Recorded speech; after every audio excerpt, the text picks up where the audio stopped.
Foreign policy advisor under one Maggie Thatcher. Nile, always great to have you. You know, it'd be one thing to say this is sort of like a worldwide march to the right, but in your country, it's the right that's in trouble. I'm wondering, given the fact that the Tories are having a tough time with it and Rishi Sunak might be on his way out as prime minister, could this be deemed more like an anti-incumbent wave building? How would you describe it?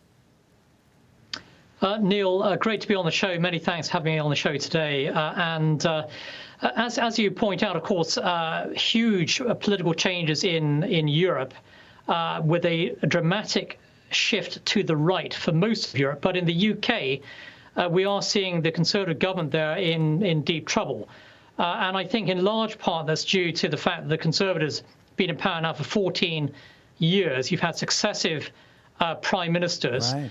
And you have a government that has, in the UK, I think, failed to deliver on a lot of its promises. And in my view, the Conservative government in the UK has not been conservative enough, which is why you now have a party called Reform, headed by Nigel Farage, that is taking a lot of the Conservative vote. The end result, unfortunately, is likely to be, unless there's a dramatic change in the polls, a socialist government taking power in the UK, while most of the rest of Europe actually is moving rightward. So I do think in the UK it's a case of the British electorate basically having had enough of an incumbent government that's been in power for 14 years.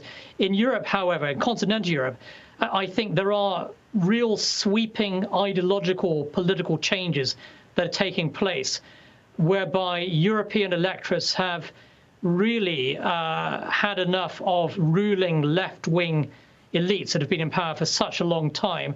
They want to see change. They want to see secure borders. They want to see an end to mass migration. And so in continental Europe, it's a combination, I think, of rejecting decades-long ruling elites, but also, I think, significant ideological changes that you're seeing in continental Europe. It's not the same case in the UK. You're not seeing the British people, I think, embracing socialism.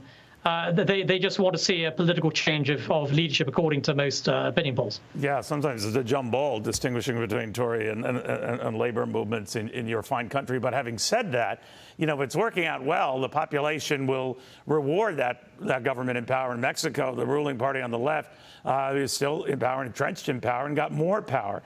So whether people agree or disagree with that, if it's working for people in that country, they're fine. If it's not, to your point, of the European continent, they're not fine. I'm just wondering where this goes, because things happen in waves. I can remember in your great country with the whole Brexit thing, and Boris Johnson and separating from Europe in unequivocal terms. That really paved the way, if you think about it, for Donald Trump's election in this country. Are we seeing the same now?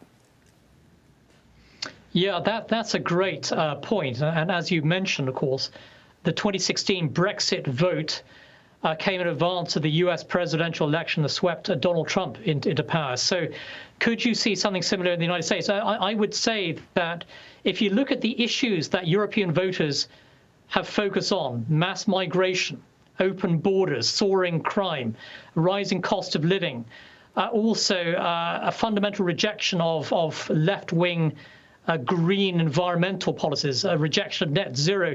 These are all big issues in the United States for American voters as well.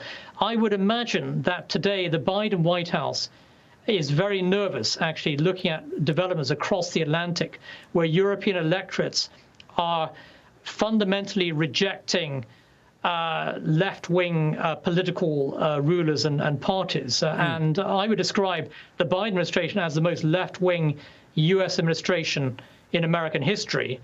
And look at what is happening in Germany with Olaf Scholz, for example, a socialist polling at only around 14%.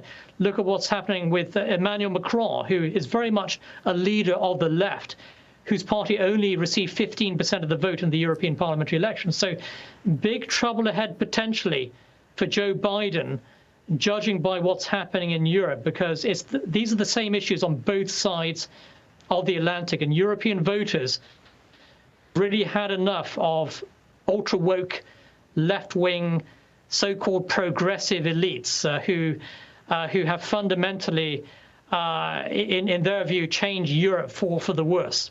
All right, Nile, I'm going to put you down as a maybe on our President Biden, but we'll get you back to clarify that position.